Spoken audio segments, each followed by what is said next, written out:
Hello and welcome to World Talks. I'm your host, Diana Skaya. Amid reports that the United States is scaling back efforts to counter Russian sabotage and cyber threats, concerns are growing in Europe and Kyiv about what this shift actually means for the balance of power.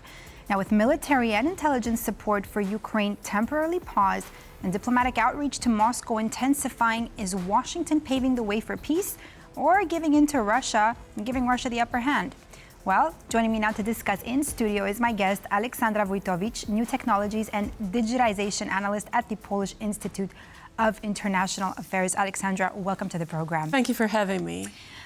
A lot really going on, almost by the minute, if we can say. My first question to you, let's talk about Trump's approach to Russia that we've seen over the course of few weeks. And it's quite a sharp, we can say, quite different from that of Joe Biden's. Would you say it's actually a strategic shift, or is it simply a retreat from actually countering Moscow? For me, it is a strategic shift.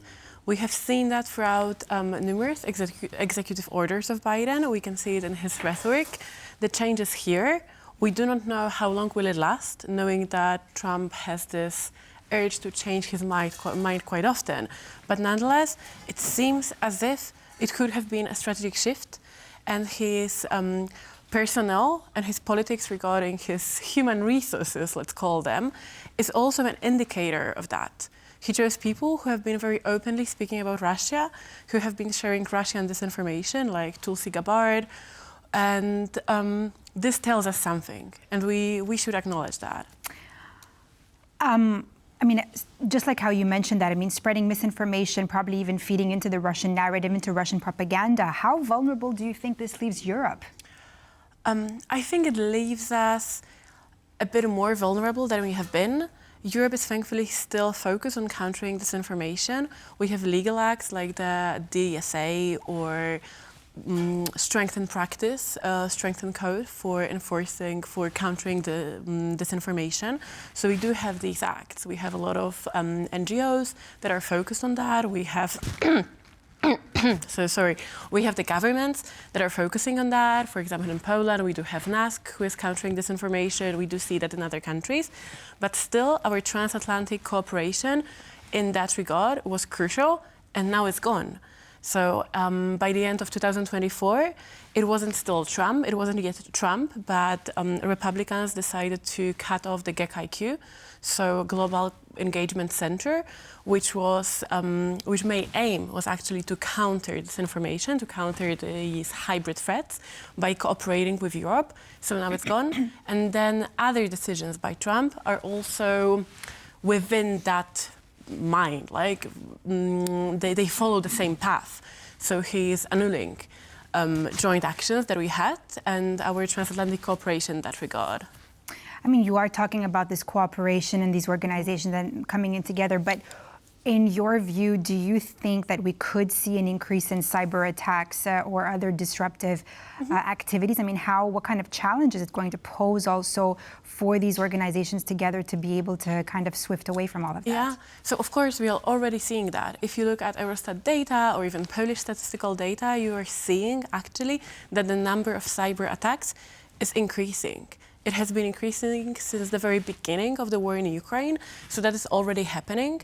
And obviously, we have heard the rumors that the United States do not want to impose any offensive cyber action on Russia. We do not know whether that is true, because information was mixed, but there are signals like that. Reuters had reported that. That's something that we will get to later. Reuters did report on that, and that was my next, if I can just cut you off, that was my next question to you, as if, why? Why that decision to do so? So first, I think it is just what the administration thinks. So if you look at the personal views of the people that are now in administration, like Pete Hegseth or Tulsi Gabbard, whom I have mentioned, right? They do not believe that Russia is as a threat as we used to think it is.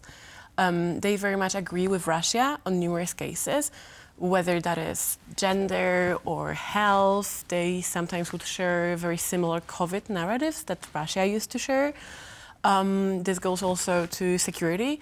So I'd say this is within the trace of thought to kind of think what Russia thinks and to make these decisions. Then the second thing is Trump is looking for a big win. So he very much wants a reset with Russia.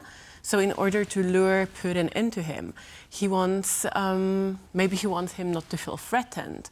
Maybe he wants to, take this positive step so that later on Putin will be, for some reason, more willing to what Trump wants.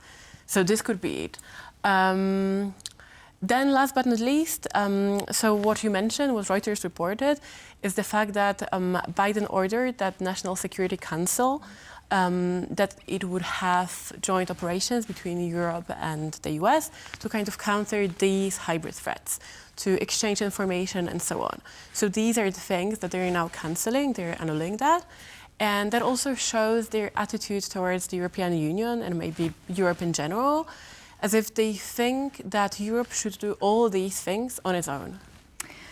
I mean, with everything that you just said, though, isn't it possible that, first, by giving in so much to Putin, which has actually sent shockwaves across the globe, let's be honest, isn't Trump worried about possibly weakening its relationship with Europe? And also, I mean, what kind of advantage doesn't this give actually Russia a bigger advantage to continue its cyber activities? Exactly. So that is a very good question that we're all asking ourselves, but probably except for the American administration.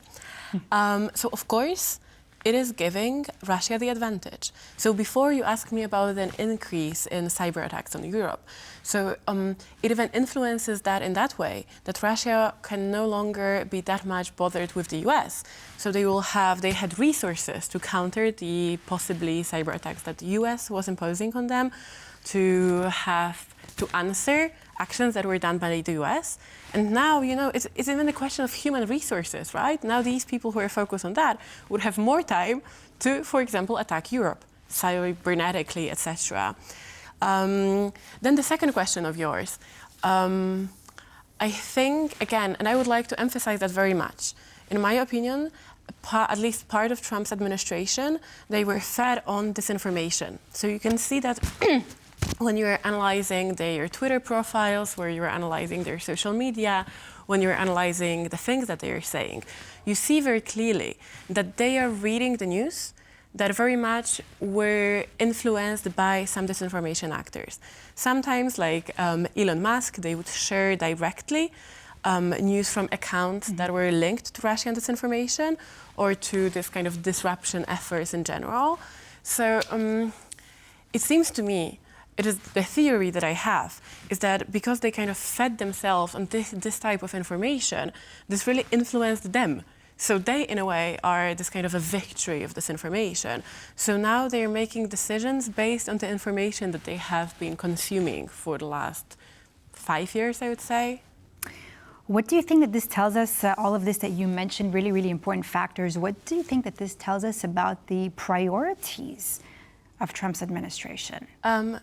Europe surely is not a priority, and countering disinformation surely is not a priority either. You could see that also when you look at Trump's executive orders. At the very first day of his presidency, he canceled Biden's executive orders that were mentioning disinformation. He canceled, support for tracking abducted Ukrainian children. Yes, exactly, which is also awesome. Yeah. Exactly, so that's another case of that. He did sign, on the other hand, this executive order for the freedom of speech, but the freedom of speech that is understood very widely. And then he also signed this memorandum about, so he signed a memorandum that might not sound as if it was connected to disinformation, but it very much is. So it is a memorandum for supporting the US companies abroad.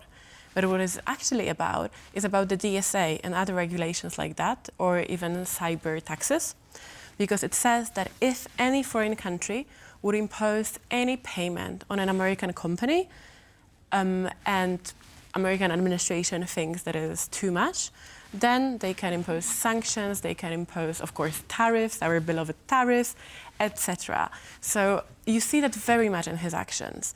And you see that also in the narrative. So when we were listening to the J.D. Vance, the Munich Security Conference, he was saying exactly that.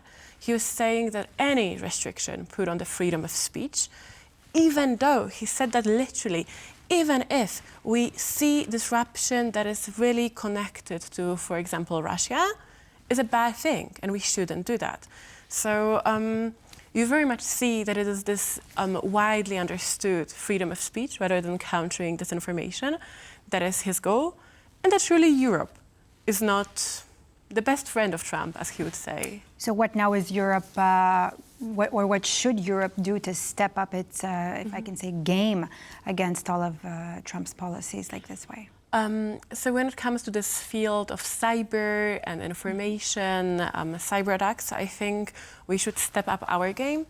There have been already signs that Europe is doing that. European Commission introduced a new cyber blueprint.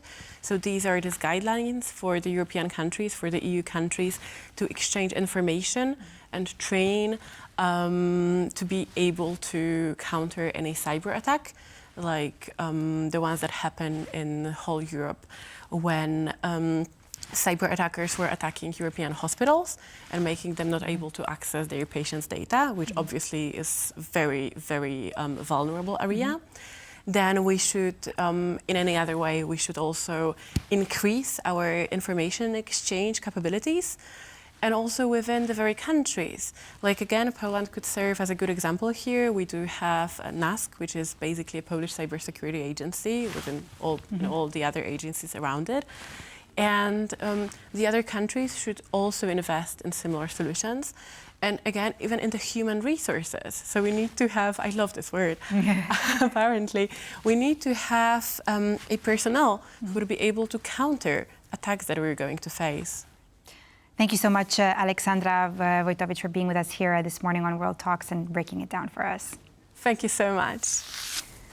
And that's all for this edition of World Talks. I'm Diana Skaya. Thanks for watching, and stay tuned for more news and features.